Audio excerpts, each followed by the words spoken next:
Hello everybody, Mike Hurd back at you with another in-depth course video. We have a serious situation we need to talk about. It's called the line and line manners. If your dog is screaming, spinning, creeping every time a bird goes up, you don't have a training problem. You have a psychological problem. You have a confused anticipation with anxiety. And to be honest, you probably created some of that anxiety and you didn't even know it. I do that sometimes as well. And in fact, I've got one dog right now, my youngest, is going through this very problem. And we're definitely going to show you some video of how I'm trying to fix it. So I also believe genetics can play a role in this craziness and how a dog can get out of control, especially when it comes to line manners. Today we're starting our Line Manners Master Class. It's a big topic. It's not something I'm going to be able to cover every aspect in this one video. It's something I'm going to have to build on off this video to give you additional information as we go through the next several weeks and months. I'm going to show you a few drills that may help, and we're going to do a whole lot of obedience work. So welcome back. Today we're digging into the most common and frustrating aspect of retriever training, specifically the mental state of the retriever when you walk up to the line. Here's the hard truth that a lot of amateurs, me included, we just don't want to hear this, but you have to hear this. We train to retrieve. We train how to mark. We train how to run a blind retrieve.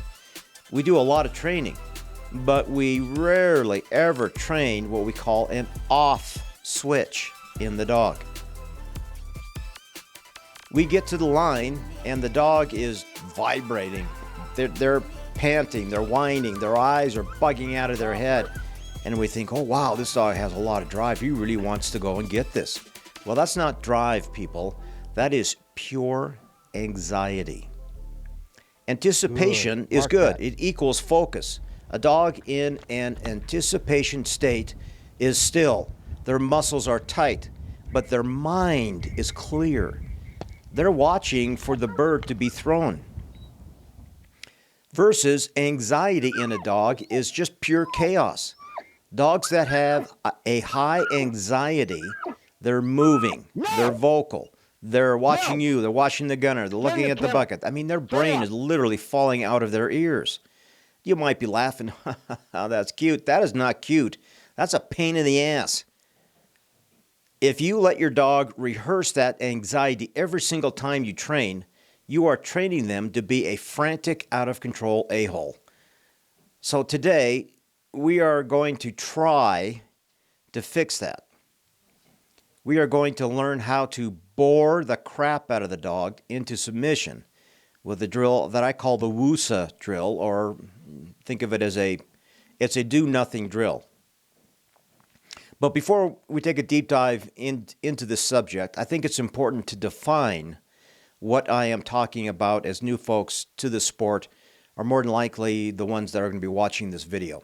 In the AKC Retriever Hunt Test world, line manners refers to a dog's behavior and obedience while approaching, waiting at, and leaving, quote, the line.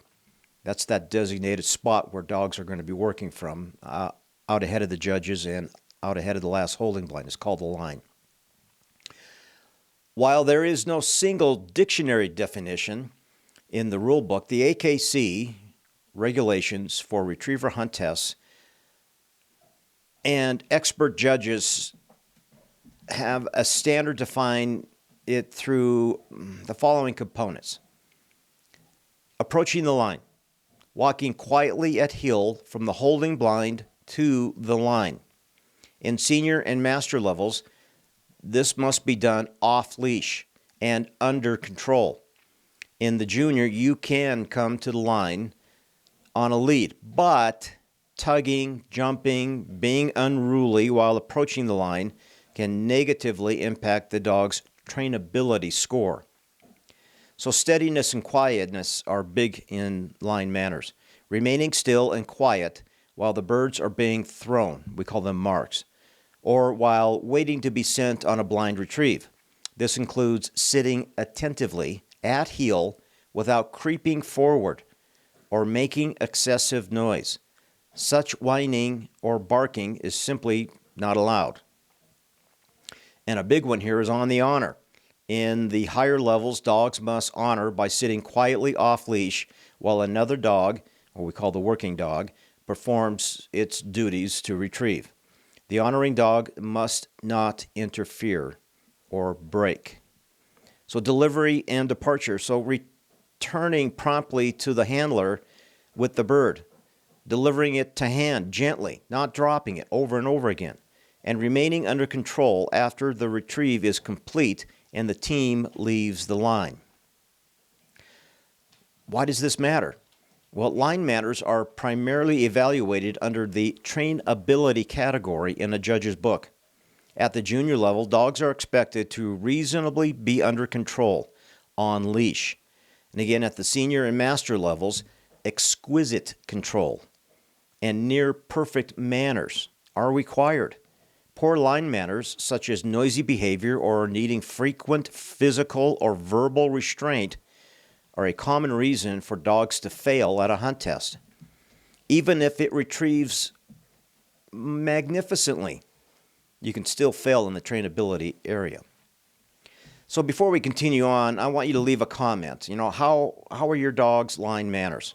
So pause the video, go down below, leave a comment, because I think it's important to write your thoughts on your line manners first, and then watch the rest of the video, and then go back and reply to your comment and give me a comment on how you think you could fix this. So I just defined the topic for you. What are you struggling with right now? Leave a comment below right now before we proceed with this video. So again, this is a deep dive. We're going to have several sections to go through. And you're probably going to come back to this video over and over again, which is fine. I love that. I'm trying to help you because I'm going to show you the struggles that I'm dealing with right now with my youngest dog. And I am taking a serious step backward in training with this dog this year. And it's my goal to do this for an entire year to get this dog under control. So section 1 is how we poison the line.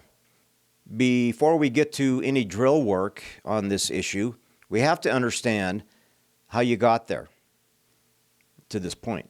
How did we screw this up? Okay, I think it's important to analyze those things. Think about it from the dog's perspective. Okay, every time you put a lead on the dog and walk towards the holding blind or a bucket, what happens? Think about that for a minute. Even if you have to pause the video, think about that for a minute. There's a tremendous amount of excitement. There's gunshots going off. There's birds flying through the air. The dog's adrenaline shoots through the roof. And I blame it on the, quote, amateur, end quote, mentality. We are in such a hurry because we have very little time to train, and we just want to get the dog off the truck, get it out of the kennel, get it to the line, start training, get the dog back in the truck, and let's rush home. So we're rushing through everything. And we probably did that when we were training basics. In retriever training, there's 3 stages. You got basics, intermediate, and advanced training. And basics, as you can see in this pyramid, is a large chunk of the dog's training. This is what the foundation of your dog's training is based on. So it's critical that you don't rush through basics. Some dogs just go through training, especially in basics, with ease, and others seem to take a longer time. But we don't recognize, and me included, and I'm upset with myself, that we're creating some higher degrees of anxiety in the dog. And that is one thing I missed with the youngest dog I have right now. We have programmed the dog to believe that the line equals an explosion of emotions. So the closer we get to the line, the higher the heart rate goes up.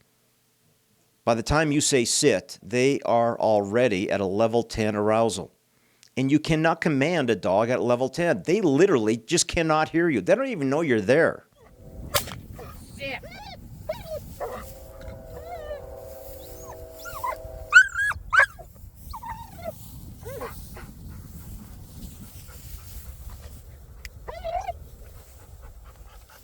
And stupid me, I used to make it worse, especially when I was brand new to the sport. I mean, I'd get so nervous I almost throw up. It was my turn to run. And because of that, I'd rush to the line. I'd have a tight lead. I'm tugging on the dog, and the dog can feel that tension right down the leash to the dog. They like, oh, crap, what's going on? I was basically telling my dog, get ready, get set, freak out. Oh, gosh, those early years. So we have to change the equation. We have to teach the dog that the line does not always mean a retrieve. In fact, 90% of the time, the line should mean absolutely nothing if you have a dog with poor line manners. We need to devalue the line. We need to make it the most boring place on earth until the dog learns to take a deep breath and relax. Reprogramming the dog is going to take months. This is not a quick fix. If you see a slight improvement in your training, what I'm about to show you, do not go directly back to normal training. This is going to take months, and some dogs it may take up to a year or more. Most pros don't have time to fix these kind of problems. They just have too many dogs to train.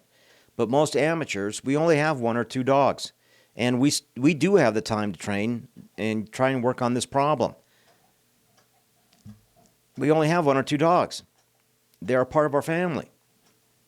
I think it is important to us to give this dog the best opportunity to succeed in the future before you just immediately wash it out.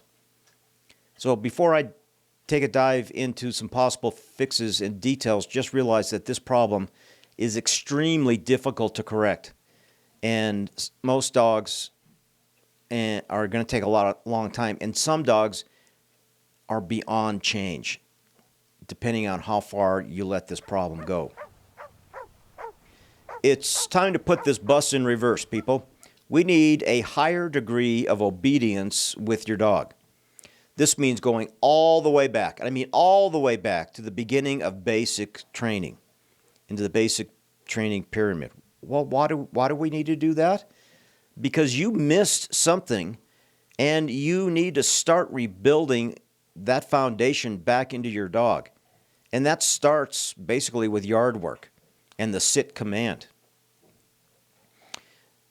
What is the sit command? Oh, now your eyes are rolling. I can tell. I just upset you. You know what the sit command is, right? You probably don't, because your dog doesn't understand it. I know you're rolling your eyes at me right now, but you need to listen up. Sit means 3 things: butt on the ground, head looking up, and no noise. If they're making noise, they don't understand what sit means. If the dog violates any of these 3 elements, your dog simply doesn't know what the sit command is. So this is extremely boring work, but it's also extremely important. And this time, you and your dog need to get it right. Such as feeding time. The dog must sit for a short period of time. Wait patiently, no noise, before you feed them. Yard work with a long lead, choke collar. Sit the dog and walk in circles around the dog with a tight, light tension on the rope. The dog needs to sit, head up, do not move, and be quiet. Over and over and over again. You need to be doing this at least 2, maybe 3 times a day until the dog is bored to death, and so are you. That's why most people fail at this, because they want to get through the boring stuff. You need to reteach that team mentality. Heel. You need to move into a new position, Heel. sit, and keep walking. You need to stop and walk in circles Heel. on the dog. I mean, there's a lot of obedience work that needs to go on here. You move to a new position again and again and again. This yard work is critical. Once this is taught well and it's rock solid, Well, now we can start adding in some distractions. I like to use a long lead with a choke chain, command sit, walk away. I'll throw a bumper. I have a bumper in my hand. I'll call the dog to me, and then I'll throw the bumper off to the side and give a strong verbal sit. If the dog sits and is quiet, only if they are quiet, tell them to fetch the bumper. If the dog makes any noise whatsoever, you leave it, you snap the lead in the collar, the choke chain, and you command sit. So sit is the command over and over and over again. Their butt on the ground, their head up, and they can't be making noise. If they miss any of those three, it's got to be a snap on the lead, sit, over and over again until they figure this out. Next, I like to go to walking heel. Heel. You command sit and keep walking. Sit. Call the dog to heel, start Heel. over. And Sit. again, yard work. I'm doing figure eights. Heel. I'm walking in circles.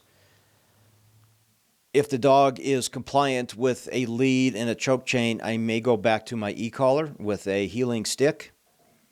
And they seem to pick up on that pretty quick. But again, just because they are doing it correctly and quickly doesn't mean we have cemented this. You need to take time and devote either several days or a week or more and work on this over and over and over again. Next, we move to reverse heeling, which you probably have already taught, but it's just another measure of obedience and teamwork. So reverse heeling is part of the yard work. Work on it without a lot of pressure. So a lot of this stuff cannot be high level on an e-collar or you getting upset. You have to have a calm mentality through this whole thing. So the next step is reteaching holding blind mechanics. In and out of a holding blind, walking around a holding blind, walking from holding blind to holding blind. We're trying to reprogram the dog over and over again. And in fact, it starts the moment you open up that kennel door on the truck. From there to the holding blind to the next holding blind, Sit. back to the truck. Get them out of the truck. Go to the holding blind to the holding blind, back to the truck. I mean, they don't get to retrieve. There's no retrieving here whatsoever. Heel. The dog must stay in the holding blind. Heel. They must stay alone. They must be quiet for long periods of time. From there, I'll add a little bit of distractions. But before we go into that, I'll put the dog in the holding blind for long periods of time when we're out in group training. That's when they get a little more jacked up. But I'm also doing this at home, in the yard. They must stay out in the yard in a holding blind for long periods of time. I'm talking hours. But you have to keep an eye on them. They can't get out of that holding blind. They can't be making noise. They can't go bark at the mailman. They need to sit in there. And if they come out of that holding blind, you need to get out there, give them a little stick pressure, put them back in there, tell them sit. All right, from there we're going to add a little bit of distractions. Tell the dog to kennel, throw some bumpers over the dog's head while he's sitting in the kennel. Sit. And again, they must sit, no moving, head up, no noise. The bumpers are going to go over their head, and they're going to land on the backside where the dog can't see the bumpers where they're on the ground. They just throw it just over the other side of the holding blind. After solid compliance after time, add more distractions with the dog in the holding blind. Have someone blowing a duck call out in the field. And if you're training alone, use your Dogtra sound remotes out in the field. I usually have 4 of them. So that noise is kind of in a 180-degree circle around them. So they have one on the left, they have one on the right, they have one out in the field, and they have one by the truck. You're just quack, quack, quack, quack, quack, quack, quack, quack. I mean, over and over and over again. And the dog must sit there and be quiet. And they're probably not going to be. So then that's when you do it over and over. That's why it's going to take a long time. All right, from there, the next step in the field is walking obedience with big distractions in the field. I'm talking gunshots, duck calls, wingers going off. All that's going off while you and your dog are walking at heel around the holding blind and around the line. They don't get to retrieve. There is no retrieving here. Sit. No, no, no, no, no. We're trying to bore the crap out of them, make that line devalued. Just because they hear a bunch of distractions going off, they need to learn to kind of tune that out. And another big one is truck obedience. Dogs must be quiet in a crate. Dogs must not exit the crate the second you open the door. Dogs must be desensitized to excitement while on the truck. And a lot of the times when you're at a hunt test, the second you open that kennel door, you're going to know what kind of dog is coming out of there. And if it's a train wreck coming out of that hole or coming out of that crate off the truck, before you go to the line, that's why it's probably important 15 minutes to a half an hour to an hour before you're rehearsing coming in and out of the truck. You're putting them on lead and you're going to take them for a little walk. You need to calm them down at a hunt test. All right, let's move on to the next step. Next step would be honoring quietly. No movement, no noise. This is a big one. It could take some time. But they need to learn that not everything thrown out in the field is theirs. And other dogs are going to work in front of them, and they need to be okay with that. If they are complete jerks, making noise and out of control, then it's back to the truck, in the kennel. 10 minutes later, you bring them back out, you try it again. And then you're going to have to start adding light pressure into that mix if you can't get that under control. But if that happens, then you need to go back to step one.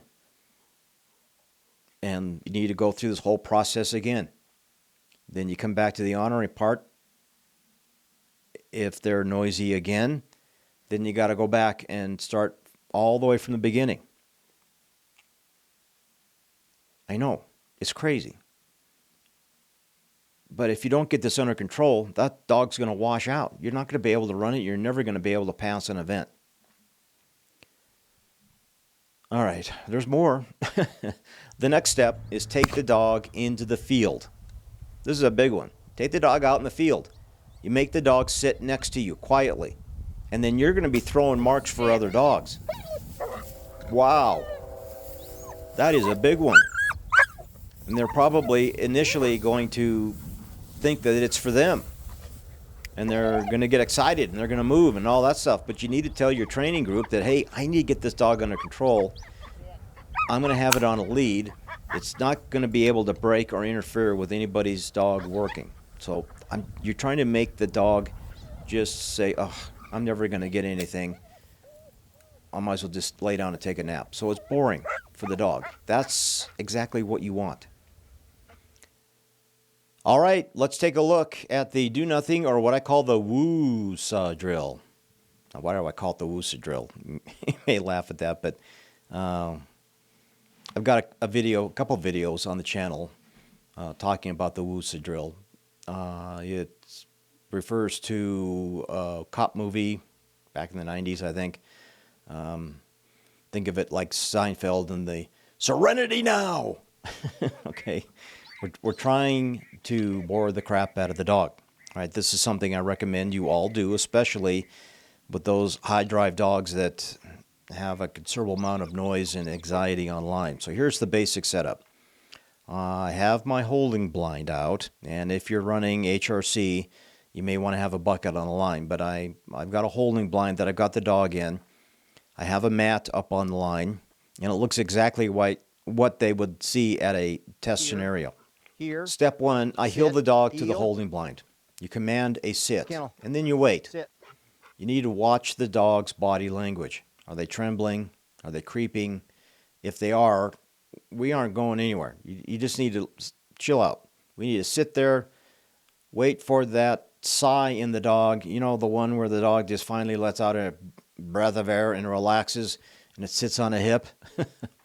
In fact, at home, I'm going to do this as well. I'm going to put the dog in a holding blind, as I referred to earlier, in the yard, place my dog in that holding blind, leave the dog in the holding blind, and then walk inside and watch through the window. When I see the dog lay down, finally fall asleep with boredom, I know I've made a little bit of progress. This has to be a high standard training session. No noise. No movement from the blind. No barking at the mailman as he drives by. Okay? If you can't get the dog to submit to your will with no pressure. All right, back in the field, step 2, we walk to the line. We're not rushing. We're slowly walking to the line. If the dog surges ahead, you give a correction. Sit, reverse heel. And it has to be a low, low correction.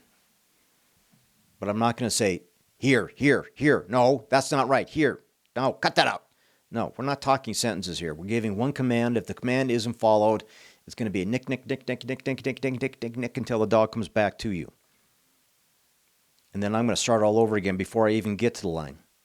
So I come out of the holding blind. I'm walking slowly towards the line. Dog surges ahead. I'm going to say heel. And then if the dog does not come back to heel, it's nick, nick, nick, nick, nick, nick, nick, nick, nick, nick, nick, nick, nick. And I'm going to start backing up. Over and over and over again. All right? If you finally get to the mat, you sit the dog down. Now here's the hard part for us amateurs. We need to do absolutely nothing. We don't call for a bird. You don't blow a duck call. We're just going to stand there and have the dog sitting in the heel position forever. It seems like, I want the dog to look out into the field, waiting for that exciting thing to happen, and nothing happens. Nothing. There's no one standing out there. There's no one throwing marks. There's no noise. There's no wingers. There's nothing out there. We need to stand there for what seems like an eternity, but 10 seconds turn into 30 seconds, turn into 5 minutes. And then you say simply, heel, turn around, and walk away. And that's basically it. That is the drill in its basic sense. We walked to the line. We sat there. We waited. We left. No bird, no retrieve, no reward, other than the dog doing the job correctly. You need to do this 5 to 10 times a session. We are reprogramming the dog's brain to say, oh, we're doing that again. Going to sit at the line and do nothing. All right, boring. But the dog is in a relaxed state. It's being quiet. It's sitting there quietly. We're reprogramming the dog. Now we're going to turn it up a notch. We're going to move on to how to manage the dog during this drill. This is where you have, the push-pull-'em effect. If the dog is creeping, or if their ears are pinned forward and they are vibrating, you need to apply very light pressure. And this may be just a little bit of stick pressure, for example, but it needs to be light, not a heavy, hard correction. You need to push them back into a calm state. This can be dog dependent. Some dogs are easier, some dogs are more difficult. If they're completely out of control, then we walk back to the holding blind, start again. But they have to learn to sit there and be bored to death, and then that can take some time. And again, I might use a little stick pressure on the chest. I might use a low-level nick on the collar with a sit command. Again, sit. If they're making noise, creeping forward, their butt's not on the ground. Even those 3 things, if they violate any of those 3 things I mentioned at the top of the video, they need to have some kind of a light correction. And again, that correction might be just to bring them back to the holding blind, start again. I'm telling the dog, hey, turn the volume down. That level of excitement is not authorized. You need to remain in a calm state. I'm talking you, not the dog. You need to remain in a calm state. If you get all bent out of shape, start yelling, and using heavy collar corrections, you're just building that anxiety, and you went all the way back to ground zero. I mean, you went all the way back to where you were at. You need to calm down. This is where most amateurs get all bent out of shape because they think the dog is screwing them over. Calm down. I've mentioned this in video after video after video here on this channel. Here's another big important topic. If the dog is sitting nicely, If they look at me like, boss, this is boring, then that's perfect, because now we're going to not put as much pressure on them. And I mean mental pressure. I might reach down and give them a slow, calm stroke on the ears and say, good dog, good. Again, the sit command means place your butt on the ground. Your head is up high, and you need to be quiet. The dog needs to be quiet. This is missed when we first teach the sit command when the dog is an itty-bitty, when they're just a puppy. And that's why it's important to go all the way back to the beginning of basics and start building those blocks again to get into the intermediate stage and then eventually into the advanced stage of dog training. Think of it this way. You are the thermostat. If the dog is hot, you need to be cool. If the dog is frantic, you need to be dead silent and slow. I see amateurs talking to their dogs constantly at the line. Sit, good boy, sit, no, here, go, whoa, no, stop that. Dogs don't understand sentences, people. They don't understand English. They understand one-word commands. It's like the old Charlie Brown cartoon when the teacher's speaking to the kids. Nobody knows what in the hell they're saying in the cartoon. So, shut up. Be quiet, please. This is critical. You are just adding noise to the chaos. One command, sit. If they move, correct them. If they don't move, leave them alone. Let them soak in the boredom. This drill isn't sexy. You aren't going to be posting videos of the Woosah Do Nothing drill on Instagram and get thousands of likes, because it's boring as hell to watch. But this is how I hope to get my dog and your dog to calm the hell down. So you can walk them to the line in a Master National or Master Amateur, and they look like a statue. They're perfect. If you can't walk your dog from holding blind to holding blind and then to the line without them pulling your arm out of your socket, you have no business calling for a bird to be thrown, period. Stop rewarding anxiety. If they are crazy, you walk away. You put them back in the truck. Game over. Try again later or try again tomorrow. It's about the standard that you walk past. If you accept the anxiety in training, you're only going to get it at a test. And you're going to fail. Period. All right, that's a deep dive into obedience, obedience, obedience. That's very important to getting a handle on this problem. That's a look at least one drill, the Do Nothing Woosah Drill. It's simple. Hopefully it's effective. It's not an easy thing to do, but it requires a great deal of patience on your end. I recommend you do this at the start of every session. Walk to the line, do nothing, walk away. Then bring them out later for an actual work. Make them guess and keep them calm. It's these baby steps that we have to take. It's always these little baby steps, these little things that get us. If you found this helpful, or if you have a dog that is driving you crazy at the line, please leave a comment below. If you found another way to deal with this issue, leave a comment below. Let's educate folks on this channel, especially amateurs that are trying to get a handle on their dog. Like and subscribe if you want to see more of this type of masterclass series. I'll catch you on the next one, but before we go, I want to give you a bonus here at the end. Once you get the dog to a point where you can actually do some work and they're finally quiet, I think an intermediate step before you go from rebuilding all this basic work into intermediate where you're actually throwing marks in the field, and this is a big if, you finally get this dog under control, I recommend in training to start the dog off under control and quiet at the line. You signal for a mark. The second that bird or bumper is in the air, go. Send the dog. We're not going to give it a chance to make any noise. I know you're not going to get this at a hunt test or a field trial, but we're creating baby steps. This should help the dog's anxiety and noise. And where I really like to do this, well, let me back up. We need to build muscle memory. They come to the line, they see a mark, they go. Over and over again. And I'll give you a prime example what I do in training.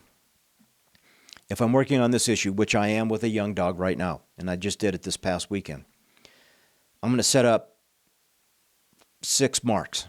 We're going to do multiples off. We're going to do singles off of multiple guns.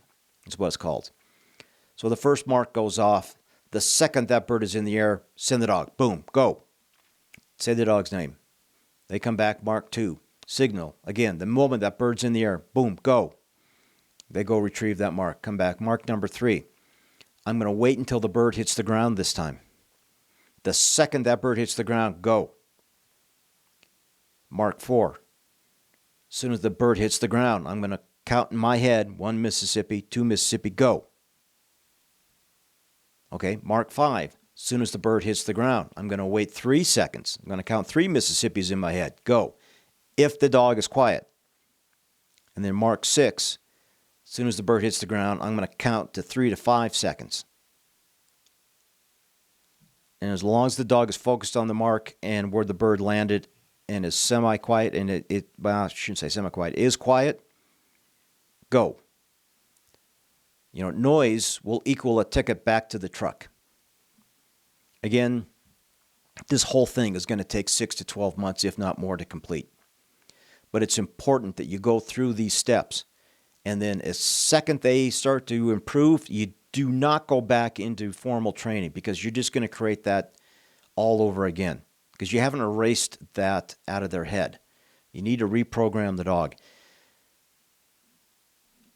And again, some dogs, hopefully will come out of it. I'm hopeful that my dog will. But, I mean, the reality of it, if it doesn't happen in a year or 2, then that's going to be a family dog and not a competition dog. Some dogs are just geared that way. I hope this helps. My goal here is to show you what I'm going through. And I'm sure some of you out there are doing the same thing, going through the same problems. I'm going to show you what works and what doesn't work. So again, this is a big topic. It's going to take time. It's not something I'm going to be able to hold you here for one video and say, we're done. We're going to move on to the next topic. I'm going to come back to this topic over and over again over the next months to a year, and we're going to see how things progress. God, I'm trying to help you. That's all I'm trying to do. I'm trying to be a good steward of the game. I'm trying to give you some of the things that I've been taught so you can be a better amateur trainer. Thank you for watching, and I hope to see you on the next video. River. Sit. Sit. Sit.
Delver got a low level 2 nick.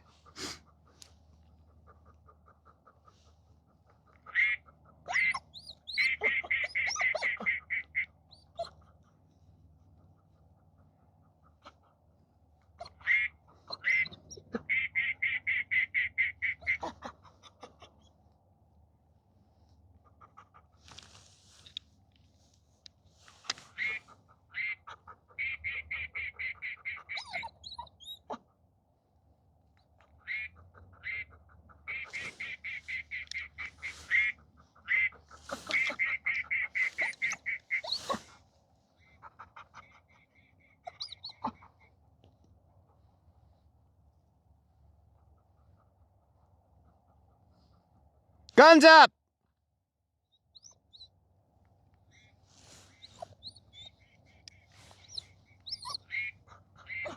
Dog 5 to the line. 6, 7, and 8, get ready. Guns up, you guys. Get up. Come on now, let's pay attention to what we're doing. Guns up. Guns up. Let's go. Hurry up, people. Hurry up, hurry up. 15. 81. Rocket.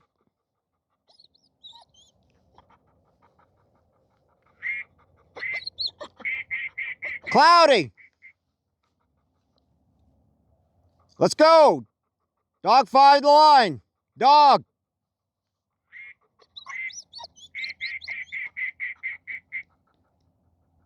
Hurry up. Let's go.